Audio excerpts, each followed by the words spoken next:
नमः शिवाय। मैं हूं ज्योतिष पंडित दीपक दुबे और उपस्थित हूं आपके साथ सूर्य के राशि परिवर्तन को लेकर के। सूर्य 17 नवंबर से वृश्चिक राशि में गोचर कर रहे हैं, 16 दिसंबर तक यहाँ रहेंगे। 17 नवंबर से 16 दिसंबर तक क्या होगा, इनका प्रभाव करेंगे, इसके ऊपर चर्चा। सूर्य का जो यह गोचर हो रहा है, मंगल वृश्चिक राशि में ही इस समय है और मंगल के साथ सूर्य की युति होगी। और यह युति पूरे महीने बनी रहेगी, क्योंकि मंगल सूर्य जब वृश्चिक से धनु में जाएंगे उसके बाद मंगल का गोचर होगा। तो यह युति जो है वो पूरे माह सूर्य और मंगल की वृश्चिक राशि में होने वाली है। क्या होगा, प्रभाव करेंगे, इसके ऊपर चर्चा। नए दर्शकों को बता दूं कि जो यह मेरा राशिफल होता है यह लग्न राशि पर आधारित होता है। इसके लिए चंद्र राशि, नामाक्षर या सूर्य राशि इत्यादि को आधार ना माने, बल्कि अपने लग्न राशि को आधार माने। दूसरा, यह बेहद सामान्य आधार पर होता है। आपको चाहिए कि कोई विशेष परिस्थिति हो तो आप अपनी कुंडली का विश्लेषण कराइए, उसके बाद किसी निष्कर्ष पर पहुंचिए। जो लोग मुझसे परामर्श लेना चाहते हैं, मेरी वेबसाइट astrotips.in है, उसके माध्यम से आप मुझसे परामर्श ले सकते हैं। अब सूर्य और मंगल की युति होने जा रही है। दोनों अग्नि तत्व प्रधान ग्रह हैं और ज़बरदस्त जो है वो ऊर्जा के कारक हैं, और जिस भी भाव में होंगे वहाँ की एनर्जी में अभूतपूर्व वृद्धि देखने को मिलेगी। वैसे तो साल में एक बार किसी न किसी राशि में सूर्य और मंगल की युति हो ही जाती है, लेकिन जो है वो वृश्चिक में होना एनर्जी को और बढ़ाने वाला है। और यह एक प्रकार से कई राशियों के लिए ज़बरदस्त राजयोग भी बढ़ाएंगे।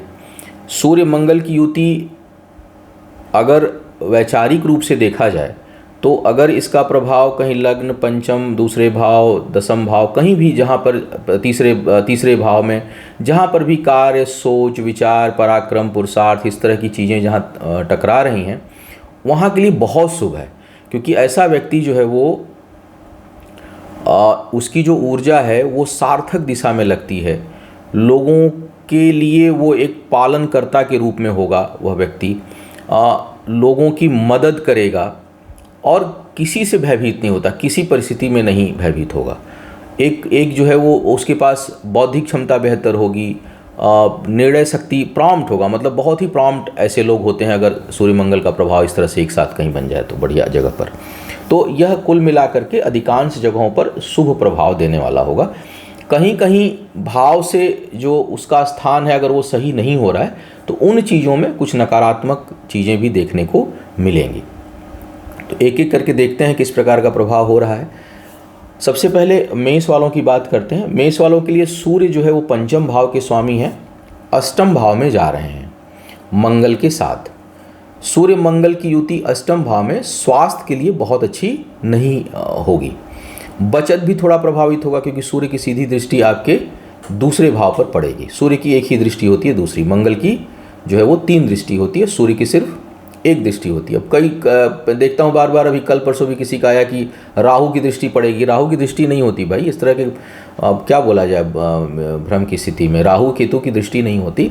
सूर्य की सीधी दृष्टि सप्तम भाव में पड़ेगी। सप्तम भाव आपके लिए यहाँ से दूसरा भाव होगा। तो धन के बचत, चूँकि अग्नि तत्व माने गए हैं, धन के बचत वगैरह के लिए बहुत अच्छे ग्रह नहीं हैं। उतावलेपन में, लोगों की मदद में, जन कल्याण में चीज़ें खर्च होती हैं वो होंगी। स्वास्थ्य के लिए बहुत अच्छा नहीं है। शिक्षा प्रतियोगिता में बौद्धिक क्षमता के बल पर लाभ मिलेगा। सोच सकारात्मक होगी और लिए हुए निर्णय जो है वो सार्थक होंगे। तो कुल मिलाकर के सेहत और बचत के लिए थोड़ा नकारात्मक, लेकिन सोच, निर्णय, आर्थिक मामलों में, काम के मामले में, बचत के लिए नहीं, वृद्धि करने वाले यहाँ पर होंगे। व्यापार इत्यादि में भी कुछ हद तक वृद्धि देखने को इस कारण से मिलेगी। वृषभ वालों की बात करूँ तो सुख भाव चतुर्थ भाव के स्वामी हैं। सप्तम भाव में सूर्य मंगल की युति होगी। यहाँ से सीधी दृष्टि आपके लग्न पर जाएगी। यह आपके ऊर्जा में अभूतपूर्व वृद्धि करेंगे। सप्तम भाव पर सूर्य मंगल की युति थोड़ा सा वैवाहिक जीवन में जीवन साथी को बहुत तेज तर्रार बनाता है, बहुत अधिक एग्रेसिव बना सकता है। तो ऐसे में हालांकि बड़ा अच्छा होगा, बहुत जो भी मतलब महिला हो या पुरुष हो, विचार बड़े सार्थक होते हैं, लेकिन कई बार हम उस ओज को, उस ताप को, उस वृषभ लग्न थोड़ी सी शांत प्रवृत्ति की है कुछ मामलों में, थोड़ा सा लेजीनेस लिया हुआ है। ठीक है, होगा आराम ऐशो आराम। सूर्य मंगल चैन से जीने नहीं देते, तो इस तरह की टकराहट क्रिएट होती है कि जीवन साथी जो पीछे पड़े, तुम कर क्यों नहीं रहे, और उधर जो है वो होगा कि अच्छा होगा ना, कल हो जाएगा। तो इस तरह की टकराहट उत्पन्न होने की संभावना बनती है। लेकिन यह सार्थक दिशा में, इसको निगेटिव, कई बार कोई टकराहट होती है, सामने वाला अपोज करता है आपको, तो वो पॉजिटिव बातों के लिए करता है, उसमें निगेटिव चीज़ें नहीं होती। तो यहाँ पर जो चीज़ें होंगी वो सार्थकता के लिए होंगी, न कि नकारात्मक चीज़ों के लिए होंगी, निरर्थक चीज़ों के लिए होंगी।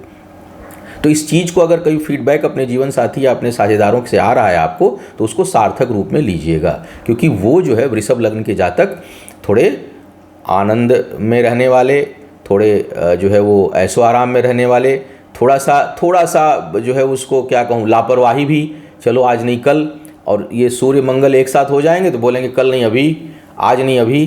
तो इस तरह की चीज़ें क्रिएट होंगी, तो तालमेल बना के चलिएगा। शुभता है इसमें।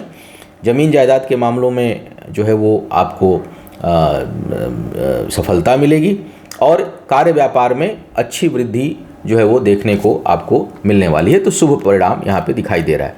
मिथुन वालों के लिए थोड़ा सा गड़बड़ लग रहा है, क्योंकि यहाँ पर ये छठे भाव में आ रहे हैं। करीबी लोगों को तो सुख मिलेगा, करीबी लोगों को सहयोग मिलेगा आपके माध्यम से। करीबी लोग जो आपके हैं, भाई बंधु मित्र साथी, उनको लाभ मिलेगा, लेकिन उनके कारण आपको नुकसान होगा। कहीं क्षति, कहीं हानि, रिश्तों की हानि, धन की हानि, समय की हानि, इस तरह का योग आपके लिए बनेगा। तो थोड़ा विचार बुद्धि देख करके आपको काम करना है। बुध का भी गोचर उधर ही है, तो परिश्रम के परिणाम उतने नहीं मिलेंगे। कर्ज इत्यादि से थोड़ा दूर रहिएगा, और सेहत का ध्यान रखिएगा। सुदूर की यात्राएं इस दौरान हो सकती हैं, बहुत लाभकारी नहीं होंगी। तो थोड़ा सा मिथुन वालों के लिए समय जो है वो इन ग्रहों के कारण, अगर इन्हीं की दशा अंतर्दशा चल रही हो, तो थोड़ा सा आपको ठहर करके आगे बढ़ना है। बहुत घबराहट में कोई डिसीजन नहीं लेना, और सेहत का विशेष ध्यान रखना है। कर्क वालों के लिए पंचम भाव में हो रहा है यह गोचर, जबरदस्त जो है वो प्रभाव मिलने वाला है, अद्भुत। इस समय संतान प्राप्ति के लिए बहुत अच्छा योग बन रहा है कर्क वालों के लिए। साथ ही साथ हालांकि शनि की दृष्टि जा रही है यहाँ पर, लेकिन बहुत मजबूत ग्रह यहाँ पर हैं इस समय। शनि बहुत लंबे समय तक प्रभावित करेंगे, लेकिन इस दौरान संतान प्राप्ति का अच्छा योग सूर्य और मंगल के कारण बन रहा है। अगर यही प्लैनेट इस समय गवर्निंग कंडीशन में, तो काफ़ी अच्छा योग देखने को मिलेगा। शिक्षा प्रतियोगिता में अच्छी सफलता, कार्य व्यापार में उन्नति, आय में वृद्धि के नए स्रोत खुलेंगे, खूब मदद करेंगे लोगों की। भावनाएं जो है बहुत पॉजिटिव रहेंगी। आत्मविश्वास में काफ़ी वृद्धि देखने को मिलेगी। मंगल के कारण ही हो रही थी, अब सूर्य भी आ गए तो और वृद्धि होगी। संतान के कारण मन प्रसन्न होगा, और बचत के लिए भी प्रेरित होंगे, उसके लिए योजनाएं बनाएंगे, योजनाएं जो है फलीभूत होंगी। तो कुल मिलाकर के यहाँ पर इनका दोनों का आना, थोड़ा सा एग्रेशन रहेगा, लेकिन वो एग्रेशन सार्थक दिशा में है, इसलिए उसको निगेटिव नहीं कहा जा सकता। तो कुल मिलाकर के काफ़ी अच्छा परिणाम यहाँ देते हुए सूर्य और मंगल दिखाई दे रहे हैं। सिंह वालों के लिए लग्नेशी हैं सूर्य, सुख भाव में आ रहे हैं। सूर्य मंगल की युति हो रही है। पारिवारिक कामों में खूब व्यस्तता रहेगी, खूब पारिवारिक धर्म निभाएंगे। अगर घर के मुखिया हैं तो लोगों के मदद में, सहयोग में आपका समय जो है वो लगेगा, आपका धन लगेगा। छोटे भी हैं तब भी कुछ न कुछ आप अपने घर परिवार के लिए करेंगे। सामाजिक जीवन में बहुत प्रभावशाली इस समय आपका समय रहने वाला है। कार्य क्षेत्र में विस्तार, पद प्रतिष्ठा में वृद्धि की प्रबल संभावना इस दौरान बनेगी। हालांकि सूर्य चतुर्थ भाव में स्थान परिवर्तन कराते हैं और घर से दूर जाने की स्थिति उत्पन्न कराते हैं। अब यहाँ पर एक दिक्कत है, मंगल अगर वहीं पर हैं तो वो जाने नहीं देंगे, सूर्य हैं तो जाने की स्थिति उत्पन्न कराएंगे। अब ऐसी स्थिति में कौन सा ग्रह इस समय गवर्निंग कंडीशन में, उसका जो बल है वो अधिक हो जाएगा। दोनों का नहीं है तो न्यूट्रल रहने वाला है। लेकिन छोटी मोटी यात्राएं कम समय के लिए, कम अवधि के लिए संभावित हैं, और अगर कोई प्रभावशाली ग्रह है तो लंबे अवधि के लिए स्थान परिवर्तन संभव हो सकता है। केवल मंगल का प्रभाव इस समय होगा तो कहीं नहीं जाने वाले, छोटी मोटी यात्रा करके फिर घर पे लौट आएंगे। तो कुल मिलाकर के यहाँ पर भी शुभता बनी हुई है। कन्या वालों के लिए तीसरे भाव में है, सूर्य बुध के मित्र हैं, मंगल शत्रु हैं, लेकिन सूर्य जो है वो मित्र हैं। तो यहाँ पर पुनः पुरुषार्थ और भाग्य को बढ़ाने वाले हैं। किसी काम को करने में जो ऊर्जा है, आत्मविश्वास जबरदस्त रहेगा इस समय। खूब दूसरों की मदद करेंगे, मित्रों का समागम होगा, और करीबी लोगों के ऊपर आपका धन भी खर्च होगा, और मित्रों से और करीबी लोगों से आपको सहयोग भी प्राप्त होगा। आप ही नहीं करेंगे, दूसरे से भी। इस समय कहीं आपको कोई मदद की ज़रूरत है, कोई सहयोग की ज़रूरत है, वो अच्छे से प्राप्त होगा। एनर्जी लेवल बहुत अच्छा रहने वाला है। एकदम आत्मविश्वास से लबरेज रहेंगे और हर काम कर सकते हैं, इस तरह का भाव आपके अंदर उत्पन्न होगा। भाग्य पक्ष का कुछ हद तक साथ होगा। निवेश करने के लिए, कहीं इन्वेस्टमेंट करना चाहते हैं, उस दृष्टिकोण से यह समय अच्छा होगा, उसमें भाग्य सहयोगी होगी आपके लिए। शत्रु परास्त होंगे और किसी भी प्रकार के ऋण रोग से मुक्ति के मार्ग भी खुलेंगे इस दौरान। तुला वालों की अगर मैं बात करूं तो तुला वालों के लिए दूसरे भाव में यह युति हो रही है। आय स्थान के स्वामी है सूर्य, तो आयेश और दूसरे भाव में मंगल दूसरे भाव के स्वामी, दोनों की युति हो रही है। तो धन से धन कमाने की प्रवृत्ति जन्म लेगी। सेविंग है, इन्वेस्टमेंट कहीं अच्छी जगह पे इस समय आप कर सकते हैं। पैसा है बैंक में रखा हुआ है, एफडी में, शेयर में डाल दिया, शेयर में रखा हुआ है, गोल्ड खरीद लिया, जो भी, मतलब मैं उसका विशेषज्ञ नहीं हूँ इसलिए मैं वो बात नहीं कर रहा हूँ। लेकिन धन से धन बढ़ाने की प्रवृत्ति होगी और उससे लाभ भी होगा। धन से धन कमाने में समर्थ होंगे, इन्वेस्ट करके पैसा और बनाएंगे, ऐसी सोच भी होगी और निश्चय ही उसमें लाभ भी हो, इसकी संभावना है। तो एक अच्छी बात है। वाणी संतुलित रहेगी, चीज़ों को समझेंगे, समझने की शक्ति अद्भुत इस समय होगी। ग्रास्पिंग पावर बहुत ज़बरदस्त होगा। वाणी संतुलित रहेगी, बोलचाल में से लोगों को प्रभावित करेंगे। और जो है वो संतान के साथ जरूर कुछ वैचारिक मतभेद हो सकते हैं, लेकिन कुल मिलाकर के यहाँ पर सूर्य और मंगल की युति, यहाँ पर सूर्य के कारण धन में, सेविंग में थोड़ी कमी होगी जरूर, लेकिन वो कहीं खर्च में ना होकर के मुझे लगता है कि वो कहीं इन्वेस्टमेंट होगा। तो कुल मिलाकर के आर्थिक मामलों में अच्छा समय है। बौद्धिक क्षमता के विकास के लिए अच्छा समय है। कुटुंब के साथ जो है संबंध बेहतर हो, इन सब चीज़ों के लिए बेहतर समय बना हुआ है आपके लिए। वृश्चिक वालों के लिए अद्भुत समय होगा, क्योंकि मंगल जो है वो वृश्चिक के मालिक ही हैं, लग्न में बैठ गए, और सूर्य दशमेश होकर के लग्न में बैठ गए मंगल के साथ। तो दशमेश और लग्नेश की युति, हालांकि ये कार्य व्यापार के लिए ज़्यादा अच्छा होता कि ये दशम भाव में होता, यानी सूर्य सिंह के होते और मंगल भी सिंह राशि में होते, तो ये कार्य व्यापार के लिए कई गुना ज़्यादा परिणाम देने वाला होता। लेकिन यहाँ पर भी यह युति बहुत नकारात्मक नहीं है। ऊर्जा बहुत होगी, दूसरों की मदद करेंगे और आपके कारण बहुतों का कल्याण होगा इस दौरान। आपको कल्याण हो ना हो उसकी संभावना उतनी नहीं है। मतलब इस समय अगर देखा जाए तो जो आपके टच में प्रभावशाली लोग हैं उनसे उतनी आपको मदद नहीं मिलने वाली है, लेकिन जिन लोगों के लिए आप प्रभावशाली हैं, आप कुछ कर सकते हैं, उनके लिए यह समय बहुत ज़बरदस्त है। तो आपसे लोगों की खूब मदद होगी। थोड़ा कई लोगों को सर दर्द, उच्च रक्तचाप से संबंधित समस्याएं थोड़ी बहुत परेशान कर सकती हैं, क्योंकि बहुत एनर्जी वाले प्लैनेट जो है वो शरीर के हैं, जो ऊपरी भाग को प्रभावित करेंगे, तो उससे थोड़ा सा बचना है। पारिवारिक जीवन में भी सूर्य और मंगल की दृष्टि है, लेकिन ये कोई बहुत नकारात्मक इफेक्ट नहीं डालेगी। कार्य व्यापार में वृद्धि का योग बनेगा और जो है वो सोच बड़ी सार्थक दिशा में रहेगी। शिक्षा प्रतियोगिता में बहुत अच्छी सफलता, ऑरा पॉजिटिव होगा, जहाँ जाएंगे अपनी छाप छोड़ करके आप जो है वो आएंगे। तो ये वृश्चिक वालों के लिए काफ़ी अच्छा है। धनु वालों के लिए भाग्येश और पंचमेश द्वादशेश जो है द्वादश में युति हो रही है। यात्राओं से लाभ होगा और यात्राएं सार्थक होंगी और यात्राओं से बड़ी ख्याति भी होगी आपकी। तो ये समय जो है वो, और धन खर्च का भी खूब अधिकता दिखाई दे रही है। तो धन खर्च होगा, बचत के लिए ठीक नहीं है। सेविंग प्रभावित होगी, करीबी लोगों को मदद करेंगे, करीबी लोगों से आपको करीबी लोगों से नहीं, करीबी लोगों के ऊपर आपका धन और समय खर्च हो, इसकी संभावना बनेगी।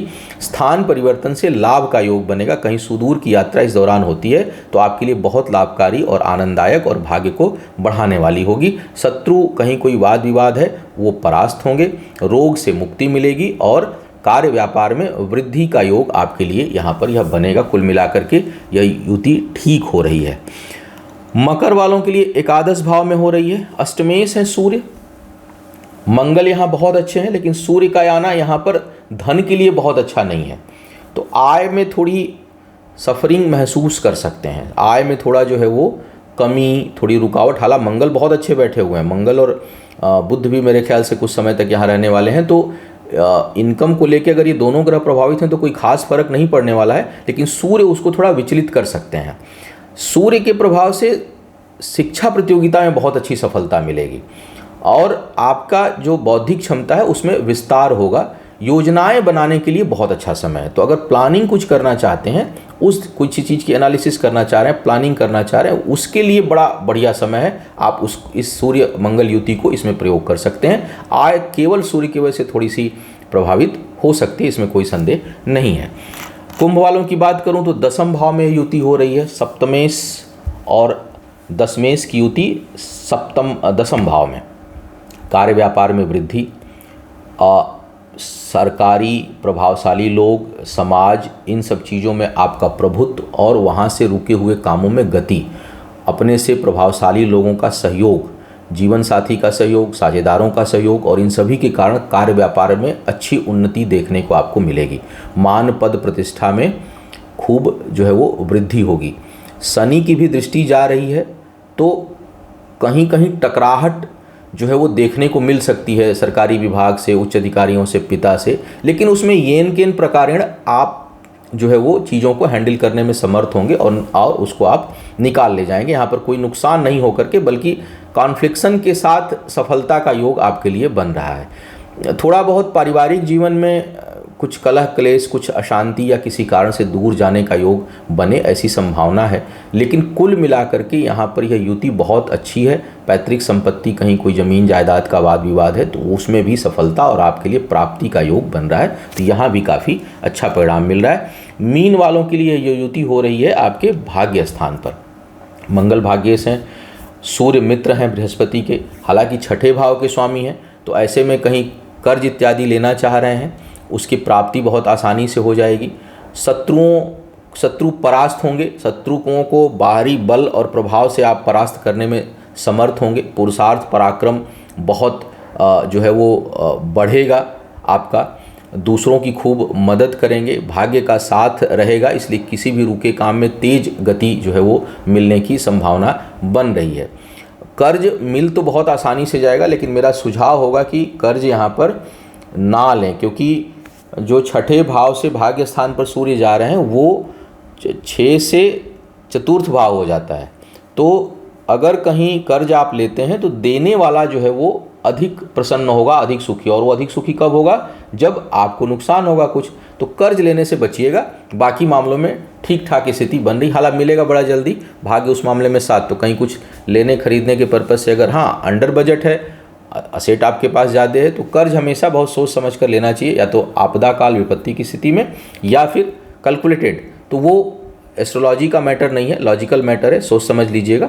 मेरी सलाह ये है कि ज़रूर थोड़ा सा ध्यान देकर के लीजिएगा, अन्यथा देने वाले को अधिक लाभ और आपको थोड़ा नुकसान जो है वो उससे पहुंच सकता है। फिर भी यहाँ पर सूर्य आपके भाग्य को चमकाने वाले, वृद्धि करने वाले, ऊर्जा में वृद्धि करने वाले, लोगों के लिए बहुत जो है वो सहयोगी और आपका विस्तार करने वाली स्थिति सूर्य यहाँ पर उत्पन्न कर रहे हैं। तो यहाँ सूर्य की युति जो है और गोचर काफ़ी अच्छा है। तो यह था सूर्य के गोचर का संभावित प्रभाव। उम्मीद है आपको मार्गदर्शन मिला होगा। आपका आने वाला समय शुभ हो, आयु, आरोग्य और ऐश्वर्य की वृद्धि हो। इन्हीं शुभकामनाओं के साथ आपसे विदा लूँगा। पुनः मुलाकात होगी किसी नए विषय पर, तब तक के लिए मुझे आज्ञा दीजिए। ओम नमः शिवाय।